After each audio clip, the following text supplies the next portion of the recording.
Shriji food. હું છું મનીષા ઠક્કર. આજે આપણે ફક્ત 2 થી 3 જ મિનિટમાં બની જાય એવું સરસ મજાનું ટેસ્ટી અને મસાલેદાર શાક બનાવીશું. તો ચાલો આને બનાવવાનું શરૂ કરીએ. શાક બનાવવા માટે એક ફ્રાય પેનમાં કે કડાઈમાં 2 થી 3 ચમચી જેટલું તેલ ગરમ થવા માટે મૂકવાનું. તેલ ગરમ થાય એટલે આમાં અડધી ચમચી રાઈ ઉમેરવાની. ગેસ ધીમો કરીને આમાં 1/4 ટીસ્પૂન જીરું ઉમેરવાનું. અડધી ચમચી વાટેલા લીલા મરચાં અને થોડી હિંગ ઉમેરીને આને મિક્સ કરી લેવાનું છે. હવે આમાં પાણી વઘારી દેવાનું.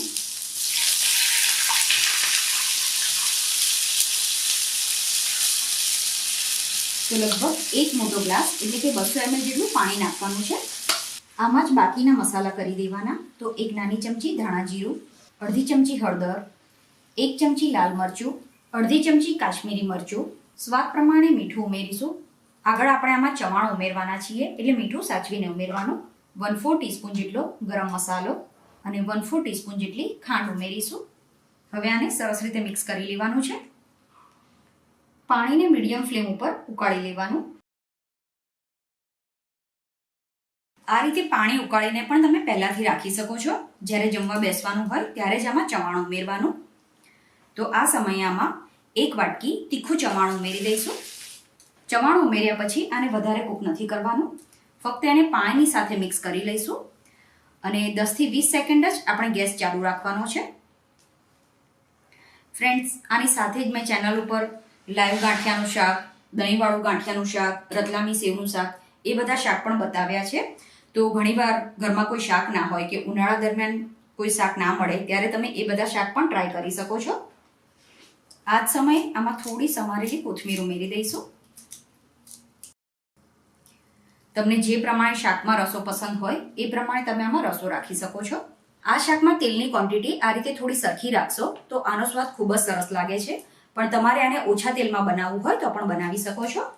તો હવે આ સરસ મજાનું અને ફક્ત 2 થી 3 જ મિનિટમાં બની જતું ચવાણાનું શાક બનીને તૈયાર છે, જેને ઘણી જગ્યાએ ફરસાણનું શાક પણ કહેતા હોય છે. તો તમે પણ આ રીતથી આ શાક બનાવીને જરૂર ટ્રાય કરજો. આજે આપણે ઢાબા સ્ટાઇલ કાઠિયાવાડી ઢોકળીનું શાક કેવી રીતે બનાવવું એ જોઈશું. આ શાક ઘરમાં જ રહેલી સામગ્રીથી અને ખૂબ જ ઓછા સમયમાં બનીને તૈયાર થઈ જાય છે. તો ચાલો આને બનાવવાનું શરૂ કરીએ. સૌથી પહેલા આપણે ઢોકળી બનાવવાની છે. તો ઢોકળી બનાવવા માટે 1 વાટકામાં 1 વાટકી ચણાનો લોટ લેવાનો. અહીંયા તમે ઘરનો દળેલો ચણાનો લોટ કે પછી પેકેટવાળું બેસન જે પણ વાપરતા હોય એ લઈ શકો છો. આની સાથે જ આ વાટકીથી માપીને 1 વાટકી જાડી છાશ અને એ જ વાટકીથી માપીને 1 વાટકી પાણી ઉમેરવાનું. જો તમે દહીં યુઝ કરતા હોય તો અડધી વાટકી દહીં લેવાનું અને 1.5 વાટકી પાણી લેવાનું. પછી આમાં જ આપણે સ્વાદ પ્રમાણે મીઠું, કલર માટે 1/4 ટીસ્પૂન જેટલું લાલ મરચું અને 1/4 ટીસ્પૂન જેટલી હળદર ઉમેરવાની છે. આની સાથે 1 નાની ચમચી જેટલા વાટેલા આદુ મરચાં ઉમેરવાના. ઓપ્શનલ છે, તમારે ઢોકળીના ખીરામાં આદુ મરચાં ના ઉમેરવા હોય તો સ્કીપ કરી શકાય. પછી આ બધી વસ્તુને સરસ રીતે મિક્સ કરી દેવાની છે. આમાં આ રીતે કોઈ ચણાના લોટના નાના નાના દાણા રહી જાય તો ચિંતા કરવાની જરૂર નથી, કેમ કે આ મિશ્રણને આપણે ગાળીને જ યુઝ કરવાનું છે. પછી એક ફ્રાય પેનમાં કે કડાઈમાં 1 નાની ચમચી જેટલું તેલ ગરમ થવા માટે મૂકવાનું. તેલ ગરમ થઈ જાય એટલે જે ઢોકળીનું મિશ્રણ છે એ સરસ રીતે હલાવી લેવાનું અને પછી એને ગાળીને આમાં ઉમેરી દેવાનું છે. પછી મીડિયમ ફ્લેમ ઉપર આપણે આને સતત હલાવતા રહેવાનું. શરૂઆતમાં તમને આ રીતે આમાં ગઠ્ઠા બનતા હોય એવું લાગશે, પણ જેમ જેમ આ મિશ્રણ કૂક થતું જશે એમાં બધું સરસ રીતે મિક્સ થઈ જશે. ફ્રેન્ડ્સ, આની સાથે જ મેં ચેનલ પર બીજી પણ ઘણી બધી ગુજરાતી ટ્રેડિશનલ રેસીપી બતાવેલી છે, જેની લિંક પણ ડિસ્ક્રિપ્શન બોક્સમાં આપી છે. તો ત્યાંથી તમને બીજી રેસીપી જોવા મળી જશે. તમે જોઈ શકો છો હવે આમાં જે ગઠ્ઠા બન્યા હતા એ આમાં સરસ રીતે મિક્સ થવા લાગ્યા છે અને આ મિશ્રણ પણ સ્મૂથ થવા લાગ્યું છે. તો આટલું મિશ્રણ કૂક થવામાં ફક્ત 3 જ મિનિટનો સમય લાગ્યો છે. જે પ્રમાણે તમે ચણાના લોટની ક્વોન્ટિટી લેતા હોય એ પ્રમાણે આને કૂક થવામાં સમય લાગતો હોય છે. અને અત્યારે જે માપ લીધું એનાથી તમે 3 વ્યક્તિને સર્વ કરી શકો એટલું શાક બનીને તૈયાર થશે. આ રીતે બધું મિક્સ થઈ જાય એ પછી છેલ્લે આમાં 1 ચમચી તેલ ઉમેરવાનું. તેલ ઉમેરવાથી ઢોકળીનું મિશ્રણ એકદમ સરસ સ્મૂથ બને છે. સાથે જ ઢોકળી ખાવામાં એકદમ ટેસ્ટી અને પોચી લાગે છે. તો હવે આનાથી વધારે આને કૂક નથી કરવાનું. આ રીતે આની કન્સિસ્ટન્સી હોય એટલે એને થાળીમાં લઈ લેવાનું. તો થાળીમાં તેલ લગાવવાની જરૂર નથી. જે ચણાના લોટનું મિશ્રણ આપણે કૂક કર્યું છે એને ડાયરેક્ટ જ આમાં લઈ લેવાનું. હવે ચમચીની પાછળ સેજ તેલ લગાવી દેવાનું અને પછી એને સરસ રીતે સ્પ્રેડ કરી દેવાનું છે. આને એકદમ પાતળું સ્પ્રેડ નથી કરવાનું, આ રીતે થોડું મીડિયમ થીક રાખજો. હવે આ ઠંડુ થાય ત્યાં સુધીમાં આપણે શાકનો વઘાર તૈયાર કરવાનો છે. અને વઘાર કરીએ ત્યાં સુધીમાં આમાં આપણે અડધી વાટકી જેટલું પાણી ઉમેરી દઈશું. તમે કડાઈમાં રીતે પાણી ઉમેરીને એને થોડી વાર રાખશો એટલે બધો જે આ ચોંટેલો ચણાનો લોટ છે એ સરસ રીતે પાણીમાં મિક્સ થઈ જશે. તો આને પણ સાઈડમાં મૂકી દઈએ.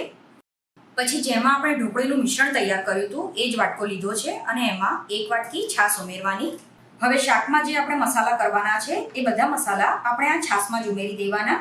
તો સૌથી પહેલા તો અડધી ચમચી કે સ્વાદ પ્રમાણે મીઠું ઉમેરવાનું. ઢોકળીમાં બધા મસાલા કરેલા છે એટલે આપણે વઘાર પૂરતા જ મસાલામાં ઉમેરવાના છે. પછી 1 ચમચી મીડિયમ તીખું મરચું અને અડધી ચમચી કાશ્મીરી મરચું ઉમેરવાનું. આ શાક થોડું તીખું હશે તો ખાવામાં વધારે સારું લાગતું હોય છે એટલે મરચું થોડું વધારે નાખવાનું. 1 ચમચી ધાણા જીરું અને અડધી ચમચી હળદર ઉમેરીને આ બધી વસ્તુને સરસ રીતે મિક્સ કરી દેવાની છે. તો બધા મસાલા છાશની સાથે સરસ રીતે મિક્સ થઈ ગયા છે. તો આ રીતે જેટલું પણ ચણાના લોટનું મિશ્રણ પાણીની સાથે મિક્સ થઈ જાય એટલું લઈ લેવાનું. અહીંયા મેં સિરામિકની કડાઈ લીધી છે એટલે ચમચીથી આ બધું મિશ્રણ ઉખાડીને આમાં મિક્સ નથી કર્યું.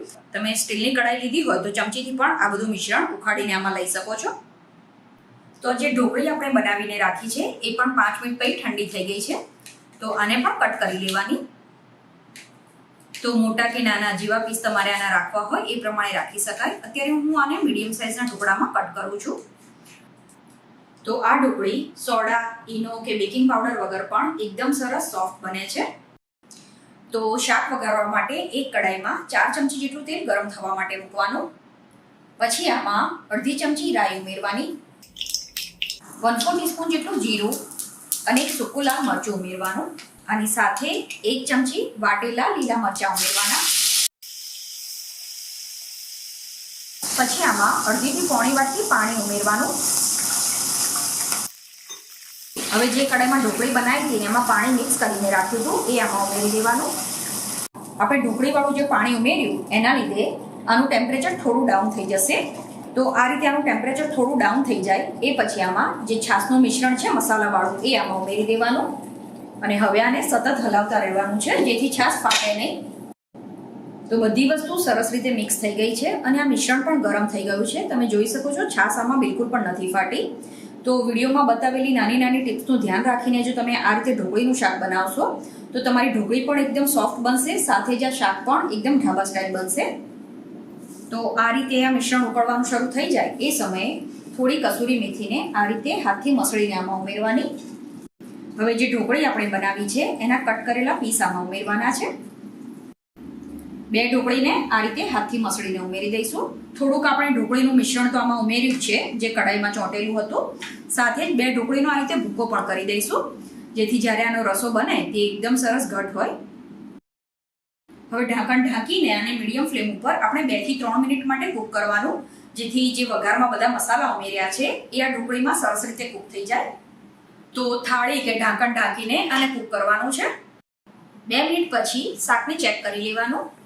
હવે આમાં અડધી ચમચી જેટલો ગરમ મસાલો અને થોડી સમારેલી કોથમીર ઉમેરી દેવાની. હવે આને ખુલ્લું જ 1 મિનિટ માટે કૂક થવા દેવાનું છે. તો હવે આ સરસ મજાનું ઢાબા સ્ટાઇલ ઢોકળીનું શાક બનીને તૈયાર છે. શાકમાં આ રીતે રસાની કન્સિસ્ટન્સી હોય ત્યારે ગેસ બંધ કરી દેવાનો, કેમ કે આમાં આપણે ચણાના લોટનો ઉપયોગ કર્યો હોય એટલે આ જ્યારે થોડું ઠંડુ થશે ત્યારે રસો અત્યારે જે છે એના કરતાં પણ થોડો જાડો થઈ જશે. તો ગેસ બંધ કરીને શાકને એક સર્વિંગ બાઉલમાં લઈ લેવાનું. બનાવેલા ઢોકળીના શાકને તમે રોટલી, પરોઠા, પૂરી કે બાજરીના રોટલાની સાથે સર્વ કરી શકો છો. તો તમે પણ આ રીતે આ સરસ મજાનું ટેસ્ટી ઢોકળીનું શાક બનાવીને જરૂર ટ્રાય કરજો.